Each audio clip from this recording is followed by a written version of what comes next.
We're going to start by playing the Saving Valentina video. For those of you that haven't seen it, I think that's the best introduction to what Michael stands for in his work. This isn't without controversy, the idea of getting into the water and rescuing a whale, but I think the concern here is someone could get hurt, right? But if you think about our relationship with whales over all this time, it's been the opposite for a long time. 1 year in Antarctica, whalers killed over 60,000 whales with explosive harpoons. We've wreaked a lot of havoc on other animals, and this was something different. This was beautiful, it was poetic, it was really an extension of great kindness, and that's the kind of new relationship I think we need with whales and with nature.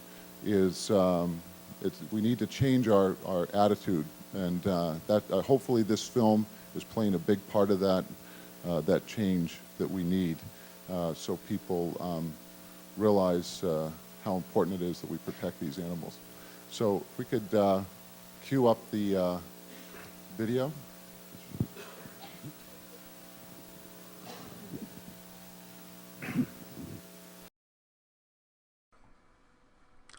I'm Gershon Cohen, co-founder with Michael Fishbach of Earth Island Institute's Great Whale Conservancy. Michael spends 2 months in the Sea of Cortez every winter, photographing blue, finback, and humpback whales to help track these magnificent animals across our oceans while observing their complex behaviors in the wild. On Valentine's Day in 2011, Michael, his family, and a few friends were presented with a rare opportunity, a chance to save the life of a humpback whale. Their efforts were captured on film. Here's their incredible story. Yeah, you definitely want to video as much of this as you can. Because I is, we need to use this to help these animals. On Valentine's Day, while plying the waters of the Sea of Cortez, I came upon a young humpback whale that appeared to be dead. We floated next to the whale for several minutes, but we saw no signs of life. How old is this whale? Suddenly, the whale rose slightly in the water and forcefully exhaled. I decided to ease into the water with my snorkeling gear in order to assess the situation. Yeah. I quickly discovered the whale was severely entangled in a gill net of the type used by local fishermen. As I swam alongside the animal, our eyes met. There were no words we could share, but I wanted to let the whale know that we were there to help. It took some effort to stay focused given the great emotion of the moment. The sight of this large and beautiful creature trapped and so close to death was almost overwhelming. And I must admit I was a bit scared because I knew the whale was frightened and fatigued, but could still kill me with one panicked movement. The situation was indeed bleak. The tail was entangled in so much gear it was weighted down a full 15 feet below the surface. Both pectoral fins were pinned to the side of its body, and the nylon gill net went all the way up the whale's back, forward of the dorsal fin.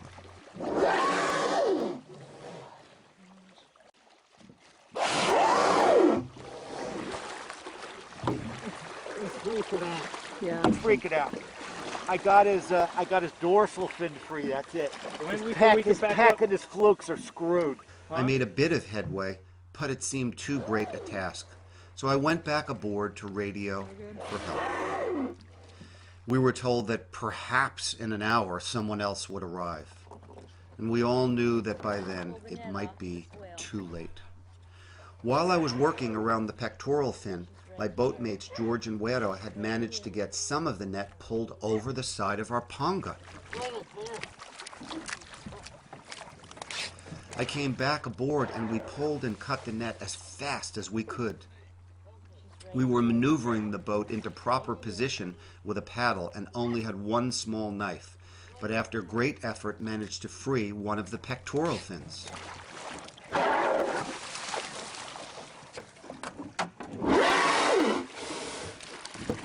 just, Yeah, he knows what's going on. He knows You know what we're doing. He's got to be able to breathe too. oh no, she's right here. Right on both sides. I'm going to paddle again. I'm going to paddle this around.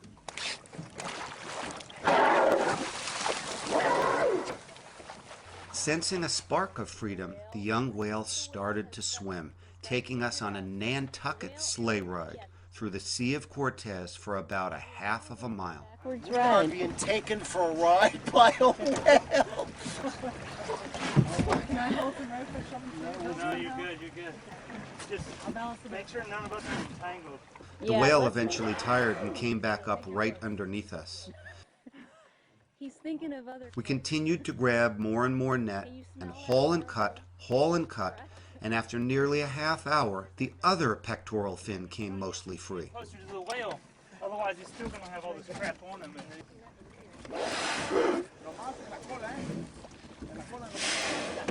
And when the whale tired, we began cutting the net off the powerful tail fluke.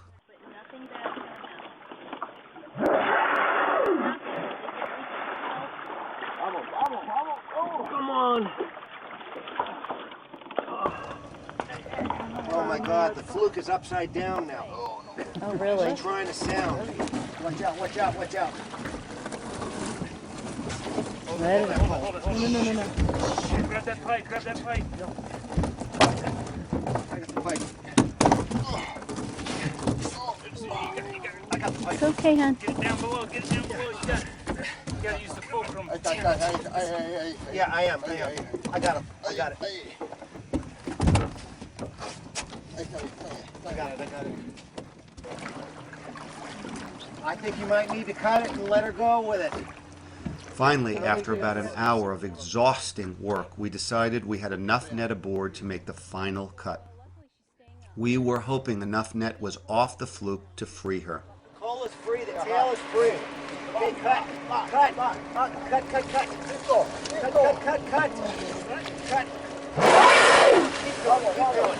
Come on, keep going. Oh, it's so close. Cut. Right here. Pulling it off. Did we get her? Yeah. Get it? See? Yeah. We did it. Yeah! Let's pull it all in. You saved a humpback whale. What a good... She slowly swam away, but about 500 feet from our boat, she breached high into the air. I cleared all the net from underneath the boat, and we headed off, 5 tired but exhilarated people with a boatload of nylon netting. Free! Free to live life. Yeah. Yay! For the next hour, she provided us with an incredible full-surface display. We saw at least 40 breaches, as well as tail lobs, tail slaps, and pectoral fin slaps. Wow! We all believed it was at least a show of pure joy, if not thanks.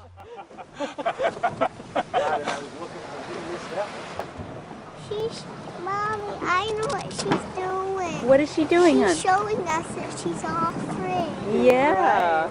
I think she's showing us a thank you dance. I think so, Galen. We followed her for about 4 miles over the next hour and said goodbye. Needless to say, we were all proud and thrilled that we saved this fantastic young life. It was an incredible experience that none of us will ever forget. Okay, I got a little bit of an ID. Did you there. get a little ID? Okay, now we're gonna get a breach. We're Michael, I'm on a movie. It's all right. We're gonna get a breach. So I'm just getting. The Great Whale Conservancy was launched in 2010 to advocate for the great whales. They need our help and protection to survive.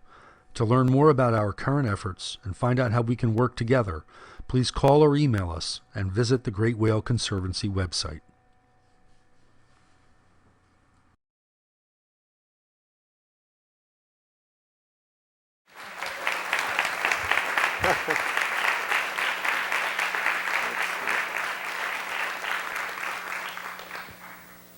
So I guess I better get used to being introduced with that movie because it's probably going to go on for a long time.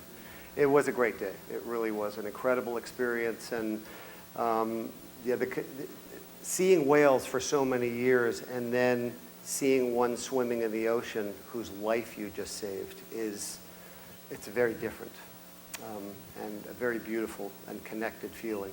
And I just feel blessed to have been able to do that and to have it happen on such a gorgeous day where sort of cinematographically,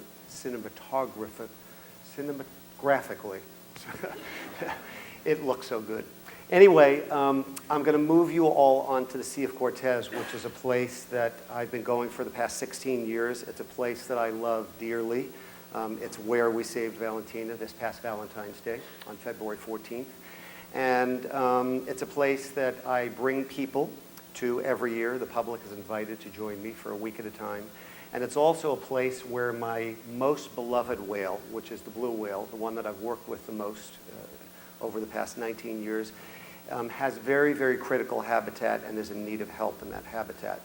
What we're going to do is give you a little introduction to Baja and then go through sort of species by species what it looks like there. And it's a very, very extraordinary place for whales and dolphins because of its high numbers of hours of calm water in particular, as well as behaviorally.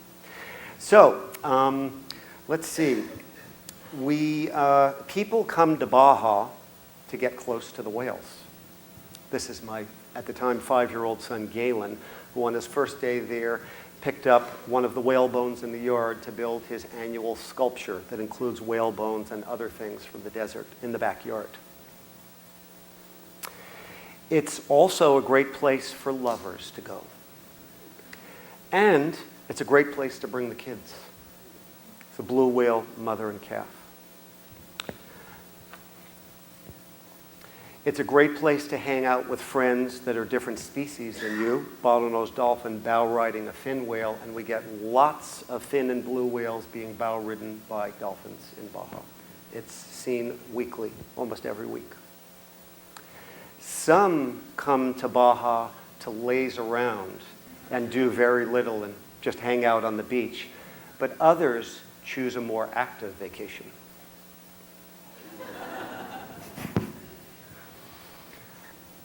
But before we go through the cetaceans of the Sea of Cortez in more depth, I want to show you what it looks like on the edge of the sea and up in the mountains close to the sea.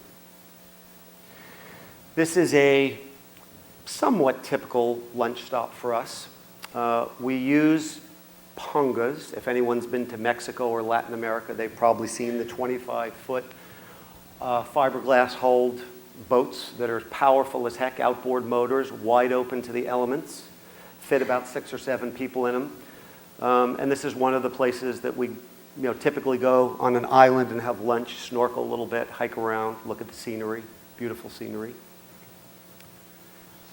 This is one of our other favorite places. The reason being this is a 104-degree hot spring, and it's only accessible within about 2.5 hours of low tide.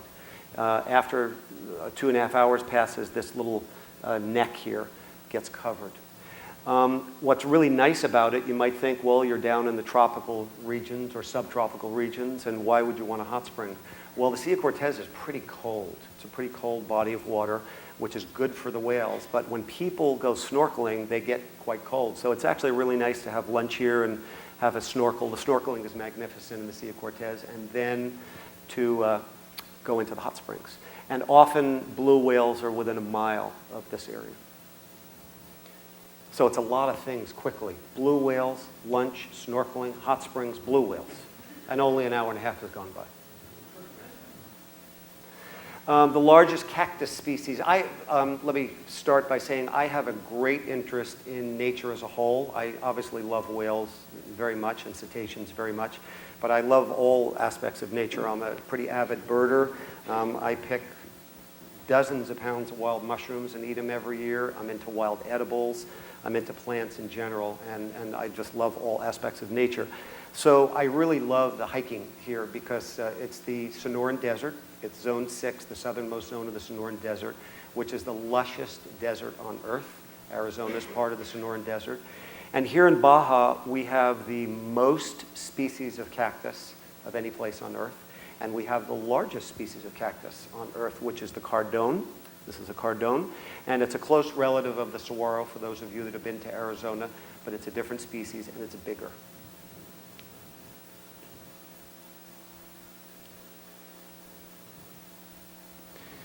Here's little Galen, my son, walking around at a lunch spot. My family doesn't get to come out that much on the boat, but they come out a bit. Whoa.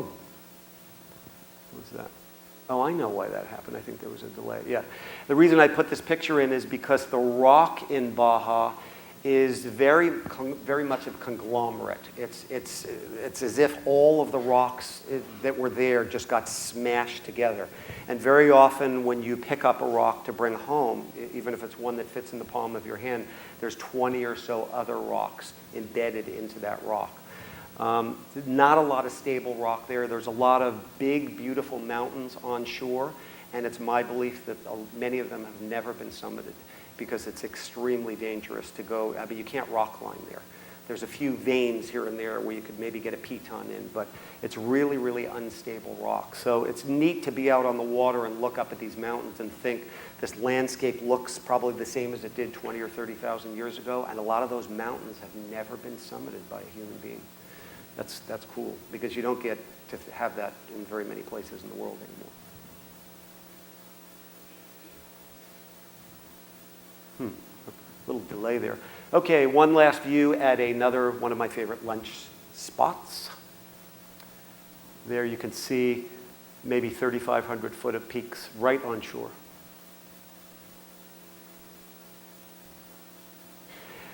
This is one of our great enemies in the Sea of Cortez, those of us that love blue whales. This is a Humboldt squid, and Humboldt squid can be 3 to 4 feet long. And they have been invading the Sea of Cortez more and more each year. But they sort of arrive in patches here and there and seasonally. And in early February when I first go, there's never any Humboldt squid. And occasionally they will start to show up at some point in March. Now the thing about Humboldt squid is that they eat krill. And the thing about blue whales is that they eat krill. And the other thing about blue whales, and you'll hear more detail about them when we actually look at them in a few minutes, is that even though they're the biggest animals that have ever lived on this planet, they have very small neck openings, throat openings, and they're specific feeders on krill. So if something else is in their giant patches of krill, they won't go after that krill. And in fact, it's even a little more severe than that. They won't even stay in the area. Just to give you an example of a story, we had a French film crew come about 8 or 9 years ago. We had been seeing blue whales every day. They came right in the prime time of the year. We had about 10 or 12 blue whales the day that they arrived in the afternoon. The next morning we went out on the water and I saw the reddest water I've ever seen in my life. And we pulled up into it and it looked to be about 250,000 squid. That French film crew, with all of their people and all of their cameras, never saw a blue whale. And they're one of the only groups that I've ever had in Baja that's never seen a blue whale. The blue whales were gone. And it took a major hunt to find them about 40 miles away from Loreto, but we never went to that area while the film crew was there. So these squid just literally launched the blue whales out of the area. Up in the mountains, there are oasis towns because there's a lot of fresh water up in the high mountains. This is an amazing olive tree that is only a little over 300 years old because that's when the first white Mexicans, actually, well, Spaniards that moved to Mexico, Cortez's people, came over here and probably brought these fruit trees into this oasis. But it's an amazing tree. Also, this is one of my favorite places. You know, this is where we go on a windy day when we can't go out on the water. It looks like the South Pacific. We have fern-lined waterfalls, deep green, clear pools, and we're in the middle of the desert. Everybody swims in this pool that comes on one of our trips. The bird life is pretty fantastic. This is a yellow-crowned night heron that's just caught a crab. This is a Costa's hummingbird male. A lot of hummingbirds there. A brown pelican. My favorite picture of a brown pelican that I've ever taken, where you can see the veins in the pouch with the sunlight coming through. I think he was just yawning. And a blue-footed booby. Other than the Galapagos, the best place in the world to see blue-footed boobies is the Sea of Cortez. There's zillions of them. So I guess in the Galapagos, because they say it's better, there's, what's after zillions? Gazillions? Something like that. But they're amazing, amazing birds. Not all is happy on the oceans these days, and I don't ever like to just show a happy ocean slideshow because I don't think it's accurate. This is not as sad as it could be because this California sea lion is alive. It survived swimming into a gill net, somehow breaking free but having the gill net around its neck, and probably growing thereafter. So you can see a little bit of a depression in his neck, but the gill net will probably be there for the rest of its life, but it will live. But gill nets are, of course, as you just saw, a serious problem in the world's oceans for many of the animals that live in the ocean. Okay, so we'll go into the cetaceans now. The rest of this show is cetaceans, which I think is what most of you came for. What you have here is, a pretty typical, if not fairly good picture of a bottlenose dolphin. But when you throw flat, calm water into a fairly typical, pretty good picture of a bottlenose dolphin, you end up with an extraordinary picture of a bottlenose dolphin. That's what flat, calm water does. It not only makes the photography better, but it allows you to see the animals in a way that you really do not usually get to see these animals. And I can pretty much guarantee you, in the next 10 to 15 minutes, you're all going to get views of large whales that you've never seen before, published in any pictures. You're going to see new views of large whales. My seal of guarantee. This is something that happens anywhere, and that is, probably a more typical weather day on the Sea of Cortez. We do get a lot of flat water, but of course we get choppy water as well. When you have the calm water, you can sort of imagine that this bottlenose dolphin is actually floating in the clouds because the cloud is reflected in the water. So you see the dolphin that was bow riding that decided to roll over on its side, a very common thing for a bottlenose dolphin to do, seemingly floating next to a cloud. Choppy water, you can't see that. Common dolphin, long-beaked common dolphin, we get huge pods in the Sea of Cortez with a couple of remoras hitching a ride, which is what they do. They hitch a ride. They do not parasitize. They literally latch on to dolphins and whales because they want to go to a different place.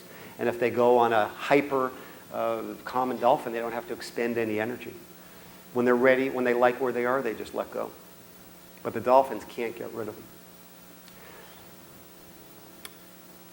Maybe it's a family. I have to be careful here. There's a lot of knowledgeable people. So if I don't have knowledgeable people around, I can say, isn't that a nice family of common dolphins? Well, it's probable that this is mom, but as far as that being a family of common dolphins, they're from the same pod. We have some knowledgeable people here. So can anybody name the species, including Sean? Anybody? No.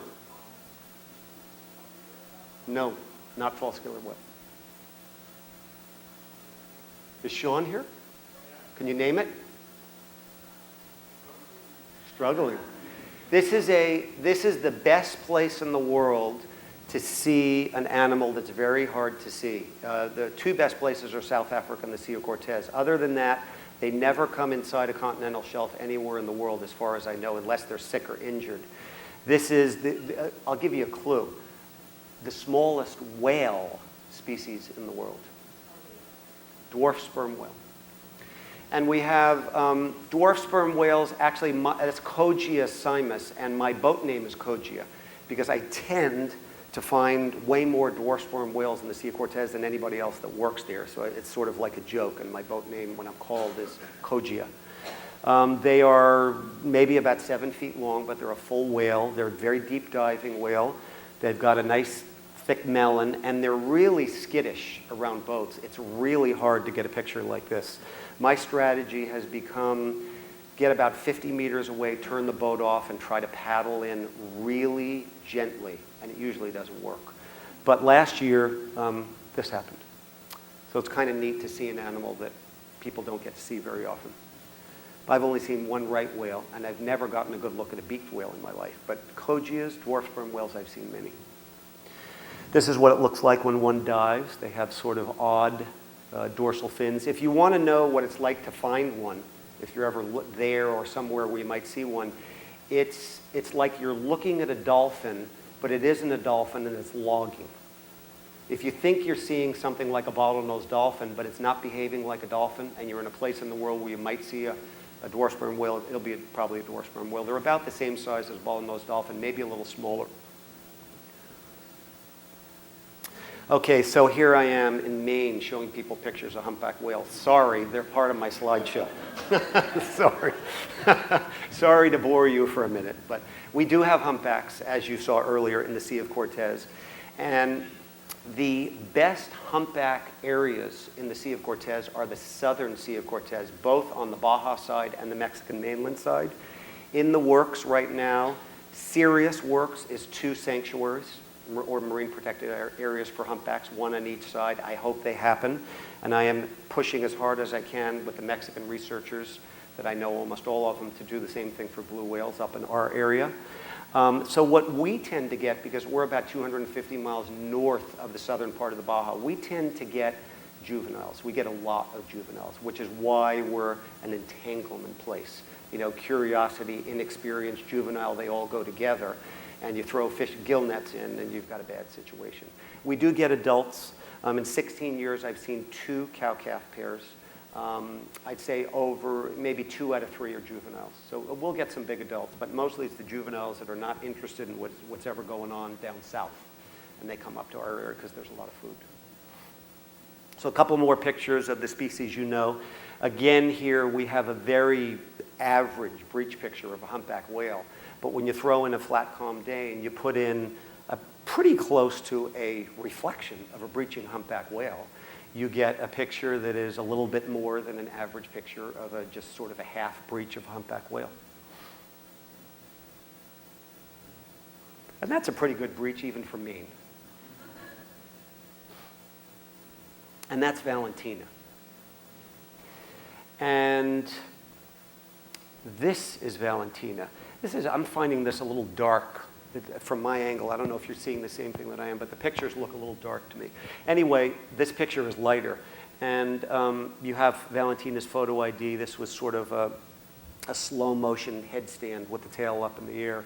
And interestingly, in this picture, I put it on more for this because you can see the blood from the net that has cut the trailing edge of the dorsal fin. There's actually a little bit up here too, off the tip and here. And on her belly, if you zoom in, on her belly, if you zoom in on that last breech picture I took, and I have many breech pictures of her, if you really zoom in, you can see red and pink dots all over her belly. Just little cuts that I'm sure healed. I mean, she was swimming strong, and I think she's fine. But I should also throw in that she was unknown in the Mexican humpback catalog and unknown in the North American humpback catalog. I've had both people go through, with the IDs that I've given them. So unknown, not such a surprise because she was a young whale. And I have a footnote that they promised to put in next to her ID in both of their catalogs that if there's ever a match found, I get an immediate email. I haven't gotten one yet. So she's hopefully somewhere doing well, and it's my dream to see her again. I'll recognize her instantly when she flukes. I don't think I'll recognize her before she flukes. When and if she flukes. Okay, so enough of the humpbacks. Well, yeah, it's another, we're in Maine, fin whales. There's a lot of them here too. Anyway, we have a lot of fin whales in the Sea of Cortez, and fin whales, to the real blue whale people, believe it or not, are annoying whales. They're annoying whales because when you see a spout off in the distance and you really want to see blue whales, you can't tell if it's a blue whale or a fin whale because the spout is only a little bit higher and a little bit fuller on a blue whale. So blue whale people, I'm not really one of them. I'm not that hardcore. I love fin whales. Blue whale people get annoyed by fin whales. Anyway, this is a cow-calf fin whale, and I guess for those hardcore catalog people, this would be a little dream here, a notch, so you might actually be able to recognize that animal without getting a serious headache. And you'll see a lot of stalk barnacles. We'll talk about them more on the blue whales because they show up much more in the blue whales and what they mean and how a great scientific collaboration has helped us with some things about the blue whales in the Sea of Cortez. So cow-calf fin whale and lots of calves every year. This year, I think there's a chance that I saw 10 different cow-calf fin whales. And I was only 29 days on the water this year. So a really great place for calves. And a lot of them are curious, as calves will be. This is the most well-known fin whale in the Sea of Cortez. In my 15 years out on the water there, I believe it's 12 or 13 years that I saw this individual. And this orca that put these teeth marks on this fin whale did not chop off its dorsal fin. I know that for a fact because for the first 11 years that I saw this animal, it didn't have those teeth marks on its dorsal fin. And I have many pictures to prove it. All of a sudden, it shows up having already lost the tip of its dorsal fin with fresh orca teeth marks on. I mean, I'm thinking this animal must put orca bait on its fluke. I mean, on its dorsal fin because, well, I don't know how it lost the tip, but it could have been orcas. Anyway, our best known fin whale and a dream fin whale for the ID aficionado of fin whales. Very easy one. Another couple things here. Of course, the flat, calm water allows us to see things like this. And it's beautiful to see things like this. It's really, really beautiful to be there. And it's brought up another thing for me. It's given me the opportunity to see the eye of blue whales and fin whales a lot of times in the last 15 or 16 years. And a couple of interesting things have come up that, and listen to this, because I know we have cetacean-interested students here, something that has never been studied, because I've asked everyone, I've asked all of the top researchers, and that is how often they have their eyes closed versus having their eyes open. I mean, who would know? If you're in choppy water, you're never going to know, you're never going to see it, you're never going to have pictures of it. Personally, I remember one time in my life that I've seen a fin whale's eye open. And I'll bet you that I've seen a fin whale's eyes closed at least 25 to 30 times and probably more. This is another example of the fin whale's eye that is closed. With blue whales, it's pretty much the same thing, but you're going to see a picture of a blue whale's eyeball wide open, taken from above the surface, and it may be the only one in the world that exists. I'm not sure. I've never seen another one. But anyway, the flat, calm water gives us these opportunities that are beautiful and rare. We do have a lot of surface feeding in the Sea of Cortez. This is a fin whale going at it, breaking the surface, eating krill, and this is going to get to be a rather interesting sequence as it unfolds. It was the biggest scare that I've ever had on the water in the Sea of Cortez, what ended up happening after this lunge. So for those of you that don't know whales so super well, you might be wondering, what the heck am I looking at? Because that's what everybody says on the boat when this happens. What am I looking at? What is that? What part of the body is that? What's going on? Well, what's going on is we have a baleen whale, and this is its upper jaw. So there's some baleen plates. And this is the lower jaw, or half of it, with a large bone that supports all of that water that comes into the lower jaw with the krill.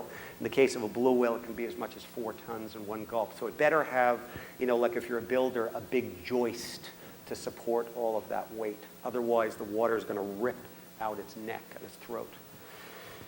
So this animal lunged, and then was following through with the lunge, so now we can see the belly and those distended ventral pleats.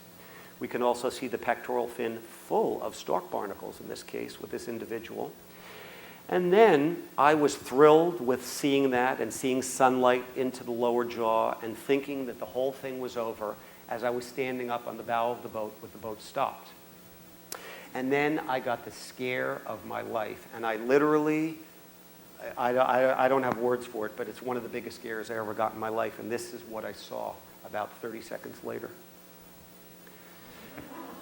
This is the same individual, pouch full, lower jaw, mouth open, still expelling water, upper jaw, coming directly bullseye at me from less than 10 feet away. And I was sure that we were going to get swamped by a fin whale, and I didn't know what was going to happen, and I was frightened. And I should have known better because, I really do trust the whales, and I know how incredibly dexterous they are. They are just so incredibly maneuverable. We were talking about it at dinner before in the Thai restaurant, just how these large animals can turn on a dime and twist, and how beautiful they are underwater. And it really is important if you work with large whales to get at some point to get to see them underwater, because it's just a whole different thing underwater, and they really are meant to be underwater. It's just a gorgeous thing to see them. So anyway, there's what I got of the big scare. Somehow while I was scared, I snapped the shutter, but it was pretty frightening. So we are going to move on to a really extraordinary encounter that I had with 70 sperm whales in 2009. Yes, 2009, in some deep water about 20 miles from Loreto. So sperm whales are very dexterous. They have very, very pliable bodies, and you see them in lots of twisted, contorted shapes, and they're also extremely tactile.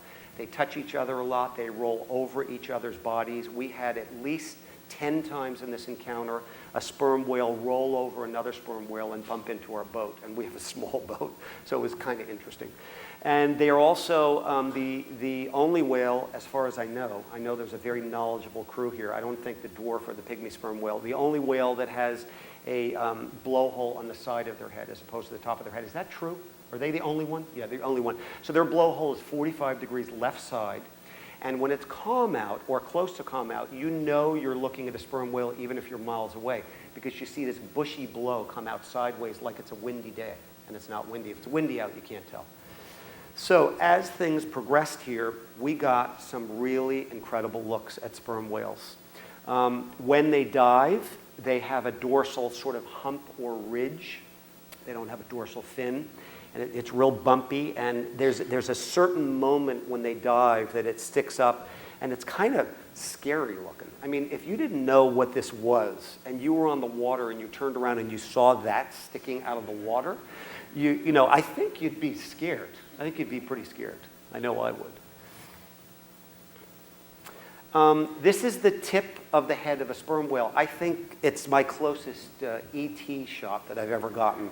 Sort of, you know, E.T.'s mouth and eye here, and lost his other eye. But you know, you can see some of the battle scars. All of these sperm whales have incredible battle scars. And by the way, this is not taken with a zoom lens.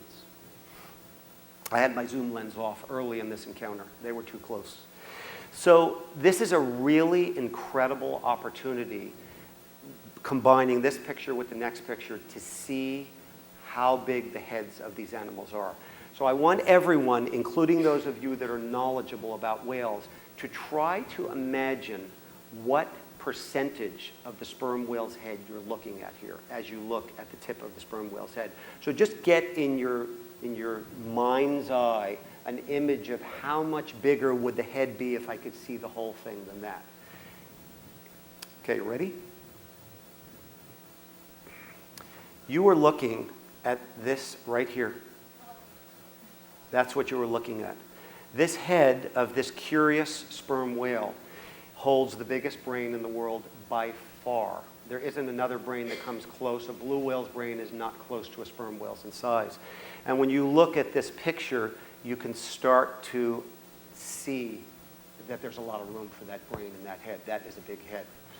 And this is probably one of my 5 favorite pictures that I've ever taken in my life. This was the most incredible encounter. I am standing on a boat taking a picture of an animal that dives 5,000 feet or more down into the ocean.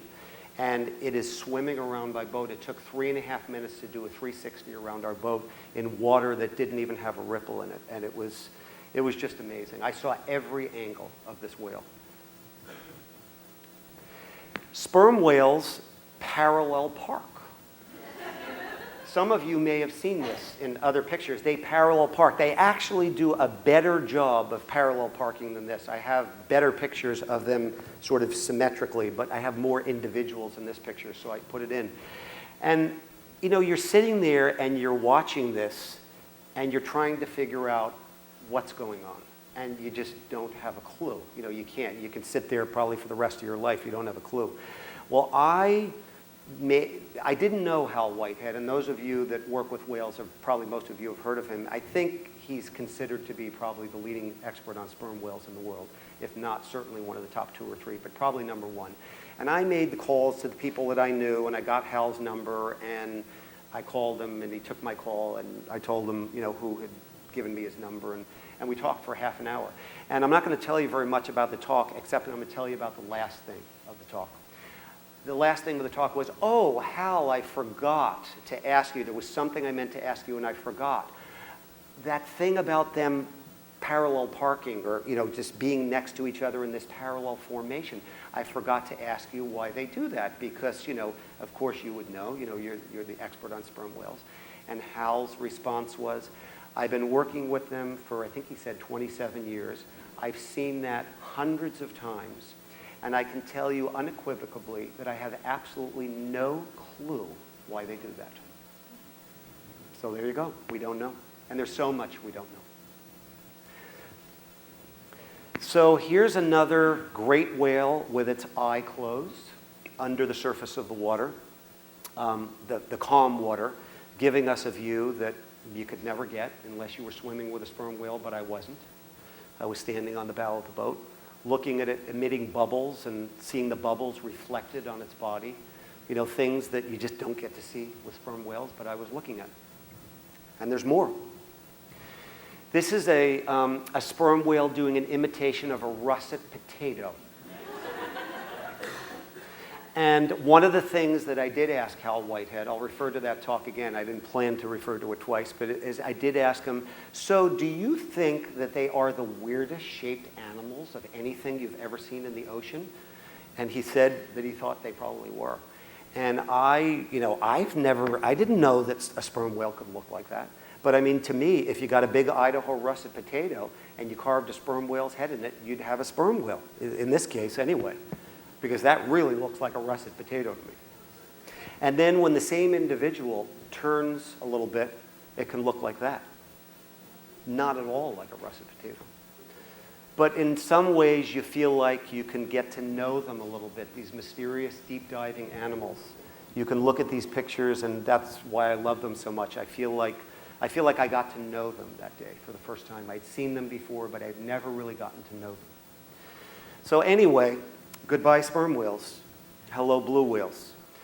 The biggest animal that's ever lived is why primarily we go to the Sea of Cortez. Of course, the biggest animal has so many statistics about it that are incredible. I probably won't go through them all. But one of them, of course, is that it has the biggest breath in the world. The other one is that it emits the loudest sound in the world, in the animal kingdom. Maybe not in the world. I'm sure earthquakes and volcanic eruptions are louder, but of any animal. So here is the spout of a blue whale. And here's my little son, Galen, for the last time. He's seen a lot of blue whales by the time he was 5 years old, looking at a blue whale dive with a friend of his, local friend, 20 foot of tail going across, which I think is only surpassed by bowheads, if I'm not mistaken. I think a bowhead is a pretty huge fluke, and it's even wider than blue whales. I've never seen a bowhead, but I think that's true. Now, this is an interesting picture. Blue whales, of course, emit a gorgeous waterfall when they dive in fluke. About 1 out of 4, roughly, in the Sea of Cortez flukes. I think it's actually a little bit higher than that. So over the course of the year, we get to see a lot of big flukes come out of the water.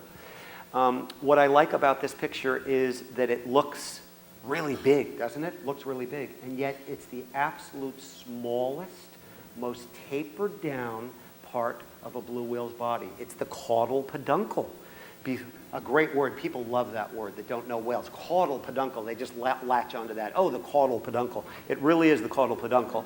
And it is the smallest part of a blue whale's body. I mean, you are looking at all of this massive animal's body tapering down to its littlest part before it comes to the tail, and look at how big it is. You don't get to be 300,000 pounds with a small caudal peduncle.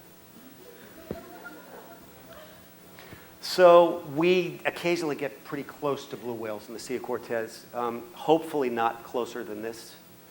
But you get to see the fluke structure here, the structure that helps to drive this massive animal on its long migrations through the oceans. Obviously, it uses its muscles, and it moves through the water in great symmetry with the currents of the water, but it certainly uses its powerful tail fluke as well. And there's a real good look at the structure of a blue whale's tail fluke. These stalk barnacles, I'll bring that up now, this collaboration that has happened sort of off and on. We get a lot of small calves in the Sea of Cortez, blue whale calves. It's probably one of the 2 or 3 best places in the world to see small, fairly newborn calves. And we often wonder, when they're born and how old they actually are, because no one's ever seen a blue whale birth. So we were guessing for years, and then suddenly we got the idea there must be somebody in the world that studies these stalk barnacles, because we know that stalk barnacles attach themselves to whales as larvae and grow. And we know that if we can get that person to look at our pictures of calves that have stalk barnacles, they'll be able to tell us how old the stalk barnacles are. So you're all so smart, I don't need to say any more. It helped us a lot to learn about the age of some of the calves that we were looking at. It was a great idea. It was a great collaboration. And of course, the stalk barnacle people were thrilled, because all of a sudden they're doing stuff with blue whales, which are a little bit more exciting than stalk barnacles.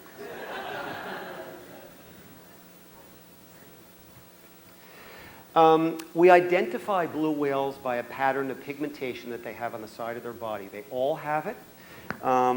They keep it for life. It doesn't change. Only scarring would change it slightly. This is not really a very typical pigmentation pattern on a blue whale. It's quite marbled. We put this in the marbled category in the catalog. And I worked with the Mingan Island Cetacean Study for 5 years, so I spent plenty of time doing blue whale work in the North Atlantic blue whale catalog. So this would be in the marble category, and that's a pretty rare category. But this is a beautiful individual. It's a female that I know quite well. I've seen her with a calf once. In fact, you'll see the picture of that coming up. And it's an example of, I'm known at a place in Olympia, Washington. They curate the Pacific Blue Whale Catalog, Cascadia. I'm known as the guy that takes the beautiful blue whale photo IDs. So when I go in there and I meet the people that work in the catalog, oh, you're the guy that takes the beautiful photo IDs of blue whales. Anyway, yeah, that kind of is a pleasant picture for a photo ID. It's that calm water. And and this is an example of a picture directly from the Northeast Pacific Blue Whale Catalog at Cascadia. So in 2004, John Calamakitis took this picture. In 2008, I took this picture. And again, I'm seeing darker than usual here, and I usually point out, like right here, there's one, and that's right here. Shape of the dorsal fin, the 2 white dots on the trailing edge of the dorsal fin. Here's a good one. See this one here? Here it is. So this is how we match blue whales. Every pigmentation piece will match up there. And that's how we do it. And here's a little bit of a more exciting one from Cascadia's catalog. How do we get that stuff up top? Has that been there all along? No. Oh, yeah, good idea. Oh, great. Yeah. Okay, it's much better. Okay, so if you look here, it's a little bit of a more difficult match, but here's a pattern here with sort of a V and a thing sticking out the left, and here's that pattern right here with the V and the thing sticking out the left, and you've got that white thing here, and anyway, it's a match. The confusing thing here is that whatever this is, and I have no idea what that is, it's not here. And this picture was taken in 2008 by the Channel Islands National Marine Sanctuary, and this is taken in 2009 by me. So that's a really curious thing. But here's the really interesting thing. This animal was in the catalog was only photographed 3 times. 2008 in the Channel Islands off California, 1987 in Monterey Bay, and 1981 in the Sea of Cortez. So my picture makes this a 28-year history of this animal. And that's pretty exciting. We have longer histories, and that's coming up.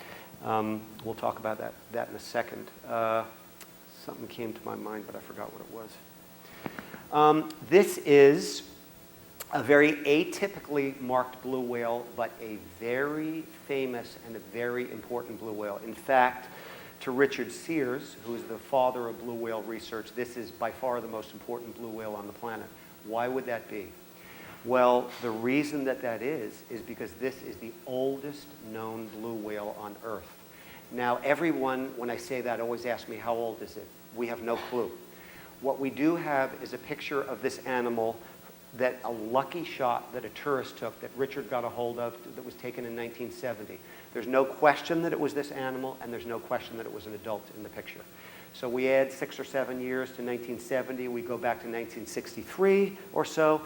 Nubbin, which is the name of this whale, is at least 48 years old. We don't know how long these animals live, and we're never going to be able to prove it until we get an old one. And as we continue to photograph nubbin, oh, I know what I was going to say. I just remembered. As we continue to photograph nubbin, we increase the life of the oldest known blue whale on Earth. We think they can live 80 to 90 years, but until we can prove it, we can't prove it. So collaboration does another thing for you. When I gave this picture to Cascadia a few months after I took it, I said, by the way, do you have any idea? Well, first of all, do you know this? This is what I was going to say. About 65% of the whales that I photographed in the Sea of Cortez are in Cascadia's catalog.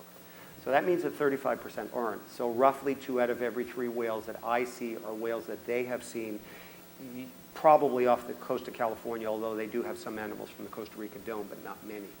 So that's that. But yes, he knew exactly why that was there, because 9 months before this picture was taken, in fact, he gave me the date. This was in March, and the July before, Bruce made satellite tag this animal exactly at that spot, and that's the wound from the satellite tag.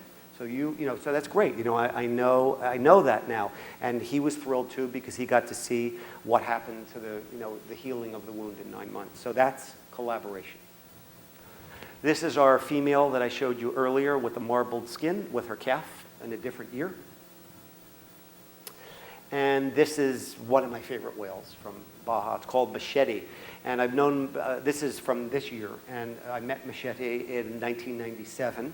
And when I met Machete, this fold here was actually flapped closed, and we had a tiny little sort of like crescent moon thing here. And, a scar there, I should say, not a thing, a scar. And I don't have a picture of it. I mean, I do have a picture of it, but I haven't digitized my slides to copy that picture. That's something I need to do. But anyway, a very well-known blue whale and the most dinged-up fluke on a blue whale I've ever seen. I'm sure there are more dinged-up flukes, but I've never seen one.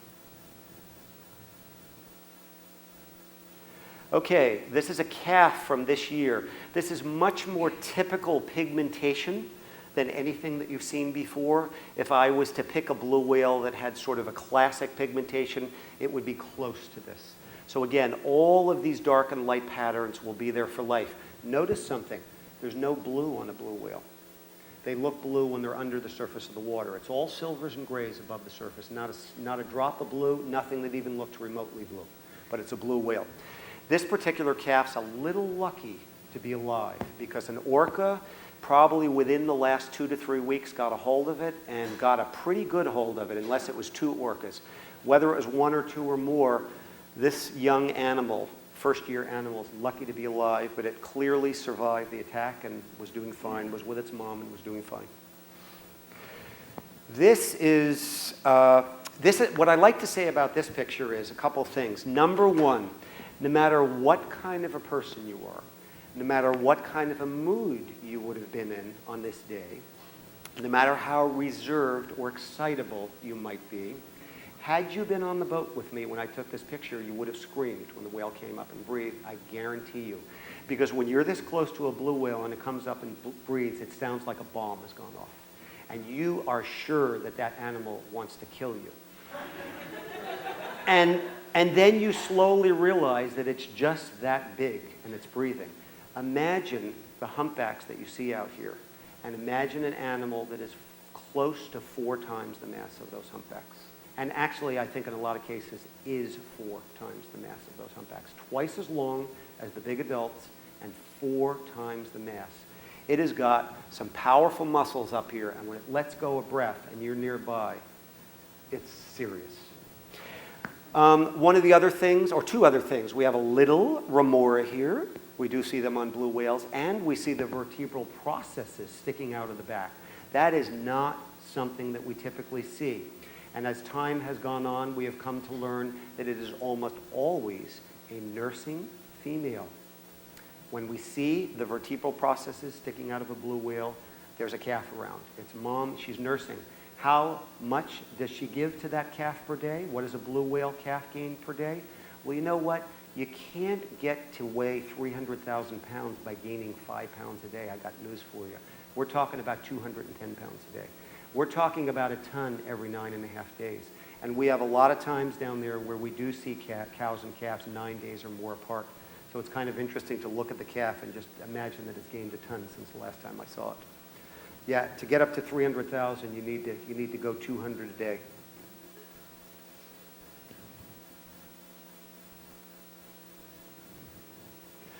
Okay, we just have a few more pictures. 5 of them coming up now are from one unbelievable blue whale who actually surfaced this year. This is a known female that I have photographs of with a calf. And she would approach us. Blue whales don't do that very often. And, here you've got, it's like a submarine next to the boat here.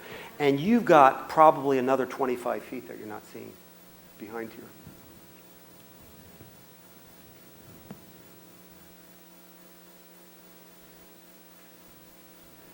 Here she is coming up next to the boat. Again, that calm water just gives you such an opportunity to look in and really get a look at a blue whale. And I know I promised you that thing. Whoops. Here it is. Look carefully. Oh, can you lighten this picture up? I don't know if it can be seen. Can you guys see? Can we lighten that up any more? This is a picture I'd really like to have a little lighter. While he's trying to do that, let's take a look at the splash guard. I like to equate the splash guard on blue whales and fin whales with the cairns up on top of the mountains in Acadia. You're up there on a clear day, and the cairns are like 100 feet apart from each other, and you're thinking, what did they put so many cairns up there for? Well, but there's foggy days and stormy days and days where you can't see more than 100 feet, and those cairns are really useful. Well, what is this animal doing with such a big splash guard? Look at what would it do with the splash guard? Well, in storms, the splash guard will help keep the water out of its blowholes. And that's probably why they have such big splash guards. So here, it's still a little dark, but unfortunately, it's not going to be what it is usually. I can't even see it clearly, but either here or here. Can we go any lighter with that? Oh, we can. Then you'll see it.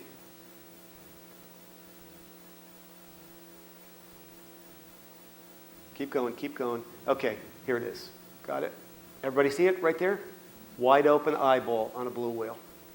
The only one I've ever seen taken from above the surface of the water. And for me, let me tell you, I don't know how many, but I estimate that I've made over 5,000 approaches to blue whales in my life. And for me to be able to look at the eyeball for the first time, I've swam with them, but the eyes were closed. I've never seen an eyeball open. It just, it just makes the picture. It just makes, I just feel like I can look into something different after 19 years. I can look into the eye of a blue whale. And the next picture is the classic frustration that we usually have. There it is. Wouldn't that have been a great picture if the eyeball was open? It's a great picture anyway, I think. But there's that eye, in the position that it's usually in, closed tight. They see with sound. They don't need to have their eyes open much. And here was our last look at this whale, just sort of making a final pass by the boat as we sat there still. Look at the size of that head. And the classic goodbye waterfall shot. Stalk barnacles hanging down. If there was an expert here, he could tell us when they latched on. And we say goodbye to the blue whales in the presentation. Thank you.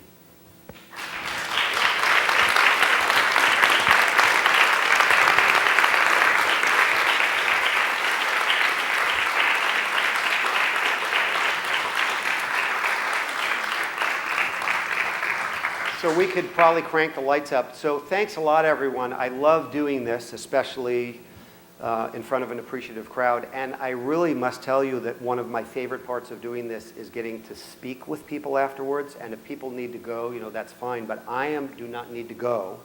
And I don't know what our schedule is. And I would, oh yeah, that's right. We are playing the Orca video. Then we will speak. Okay, 8 minutes of Orca video. I think you'll like it. I forgot about that.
taillights. So that was a day, huh?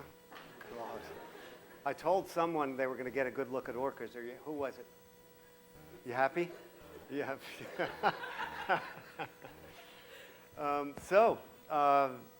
Anybody have comments or questions? I can't see you guys at all. Are we going to put light? Yeah, okay, great. Yes? No mention of Vaquita because they're just, it's my dream, you know. We've thought a couple times, Richard and I thought a couple times maybe, but they just don't come down that far south. They're really up north by, you know, closer to the Gulf of the Colorado River. And they're, you know, a Vaquita has never been seen within 200 miles of where we are, even. So maybe one day, but I think I'm going to have to go way up north. So he's referring to the Vaquita or the Gulf porpoise, which is now the rarest cetacean in the world, now that the Baji, the Yangtze River dolphin, is extinct. So there's estimated to be about 150 of them left in the northern Sea of Cortez. Yes? We're off Loreto. The Sierra de la Gigantica, which I think is going to become a national park. It's still going to take a little bit longer. And the biggest mountain in the range is one of the mountains that's on shore of where we work. It's about 5,400 feet. A lot of the peaks are around 4,000. Very jagged, incredible canyons in that mountain range. And the highest population of, or concentration of mountain lions in North America is in those mountains. Anybody else have any comments or questions or? Yes?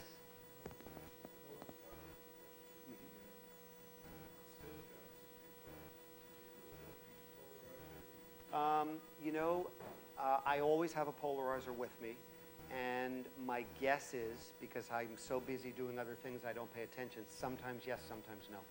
I just, you know, I wouldn't remember that because I neglected to mention that number one, in the Orca video that you just watched, it's one of my proudest moments on the water, not only for what I got to see, but there was no one on that boat that was capable of helping me. I was driving the boat while I was taking the video.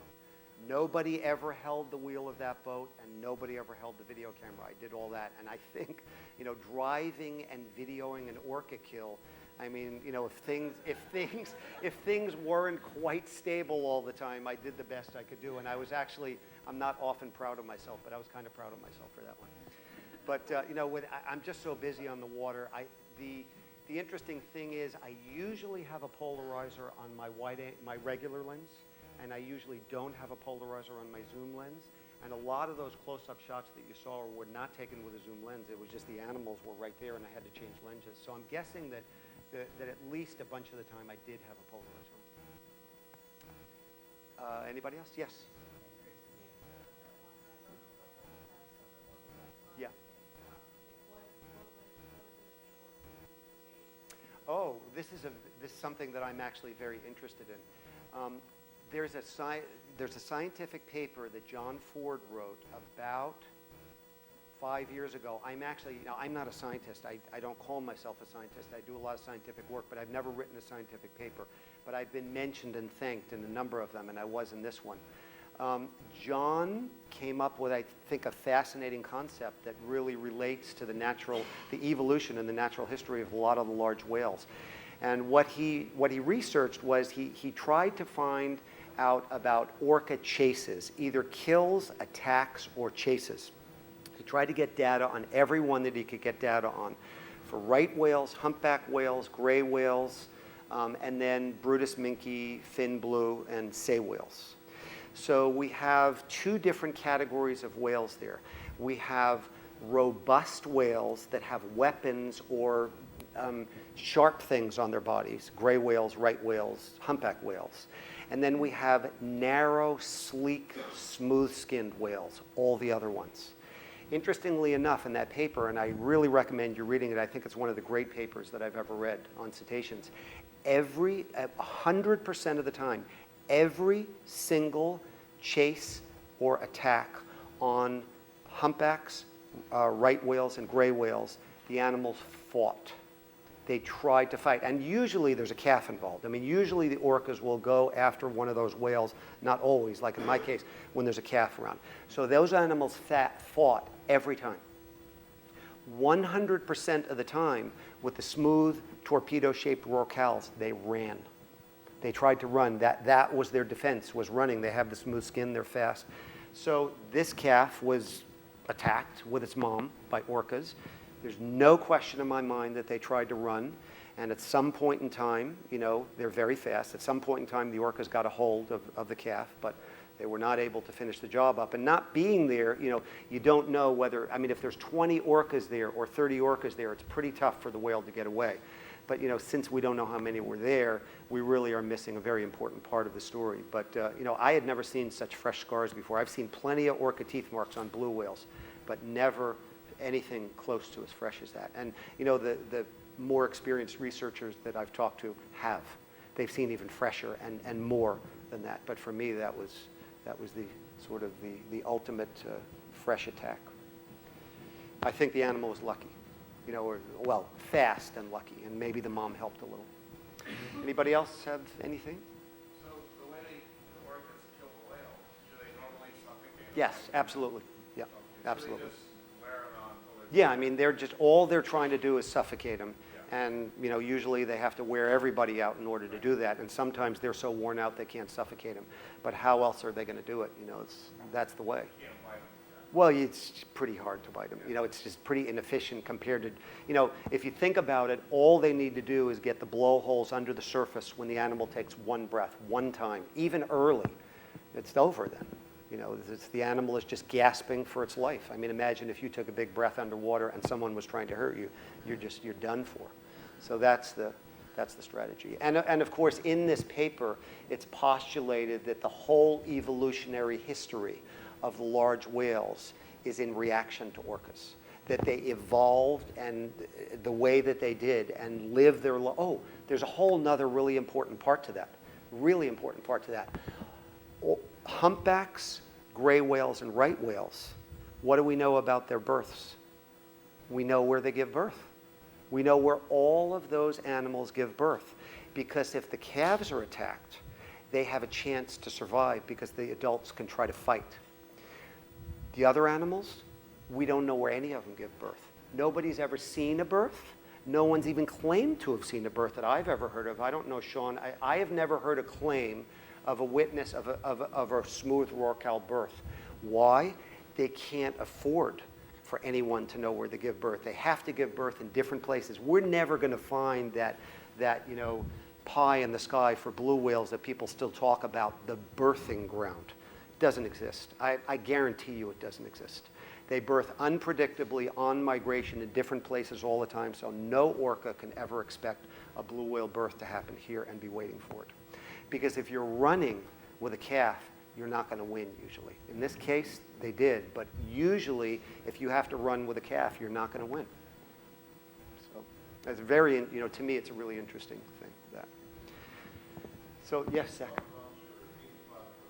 Oh, yeah. So, quickly, might as well. You guys are all interested in whales. So the Great Whale Conservancy is, you know, our keystone species is blue whales. And there's a real serious problem in the Pacific right now with ship strikes, much like what you had here with the right whales in the Atlantic. The only thing we don't have there is we don't have a success yet. We have very busy shipping lanes.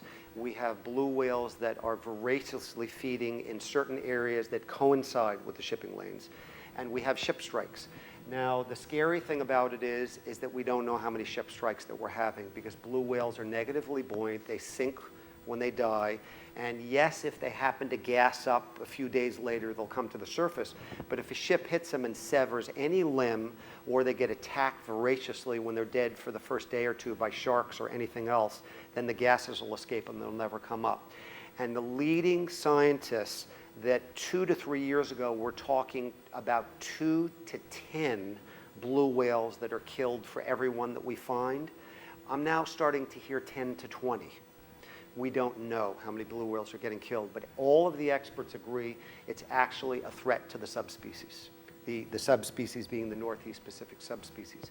So we're trying to get the shipping lanes moved, which they've been trying to do for years. everybody in the know knows that the shipping lanes need to get moved. But the problem is that the public is not aware of this issue. They just really don't even still know that there's blue whales off their coast in California, and they certainly don't know very much about the ship strikes. And it's pretty much been agreed by some important people that we know who have been working on this issue for 10 years closely and getting nowhere with it from the whales' perspective, that the public has to get engaged. So we think we have the answer to that. We're taking a boatload of money, and we are presently constructing, having some very talented people construct an 85-foot known female blue whale with her actual shape of her body and pigmentation. And we're going to be able to blow that thing up and take it public in California. And I think it's going to get a little bit of attention. I think it's going to get attention from the people that see it. I think it's going to get attention from the media. I think the kids are going to fall in love with it, and they're going to drag their parents into it. And we are going to let everybody that comes to see it know what's happening out on the water. And we're hoping to turn the corner. We don't know that it's going to work, but we think we have a chance. So that's our mission right now. Mission number 2 is to try to get a blue whale sanctuary or marine protected area for blue whales in the Sea of Cortez. And after that, every place in the world that they have critical habitat, there's about 9 places. I know where they all are. And my hope is in 10 or 15 years, there's going to be sanctuaries in every one of those places for the blue whale, which, because they can't be small sanctuaries, and because the oceans and so many other species are in trouble, will help so many things that live in the ocean. And I'm fine with using and leveraging the blue whales to help the ocean, because it'll also help the blue whales, but I care very deeply about the ocean as well. So that's sort of where we're headed in the future and what we're doing now. We need a lot of luck, so wish us luck. It's not going to be easy, not with humans involved. Yes?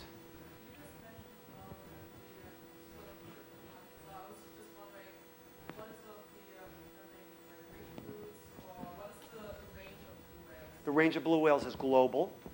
And Sean has even seen one of the famous 100-footers in the Antarctic where they were most prevalent. By far, there were more blue whales around the Antarctic in the old days than any place in the world. And in the southern oceans, the blue whales are bigger than they are in the northern hemisphere. And females are bigger than males, so with blue whales. So that means that the biggest animal that ever lived on this planet was probably a female blue whale that lived near Antarctica. But they live in all the oceans, and right now the hot spots, because, let's backtrack. There were maybe 350,000 or 400,000, I think closer to 400,000, even though the accepted figure is 350, before whaling. We slaughtered between 97 and 98% of them. In 1 year, there were reported to be between 32 and 33,000 blue whales killed, and we know that a lot of blue whales were not reported, and we know that there were other animals that were harpooned that didn't die. So who knows how many it was, and there's 10,000, or now we're starting to hear less, but probably somewhere around 10,000 left on the planet today. You want to know where the hotspots are? The number 1 hotspot in the world is California by far. There's no contest. The biggest congregations and the greatest numbers of blue whales to be seen on this planet are between June and October, roughly, off the coast of California. So we have a Northeast Pacific subpopulation. We have a subpopulation off South America with the greatest numbers being around Chile, but they're also sort of around Peru. The North Pacific population is a definite population, with the hot spots being the Gulf of the St. Lawrence, which you guys could get to in a 1 day's drive from here. If you go at the right time of the year, you'll see blue whales. Also Iceland, probably Greenland to a certain extent, and then and the Azores a little bit, and then some little pockets here and there. Another hot spot is 2 places in Australia, 1 in Indonesia, Sri Lanka, the Maldives, and western India, and Madagascar. But Madagascar is far off the coast. And I think that's it. I think that's about it for hotspots. Everywhere. No mixing, poor genetics, on the edge. Definitely. As a species. So, thank you so much for coming. I enjoyed myself immensely. Yeah.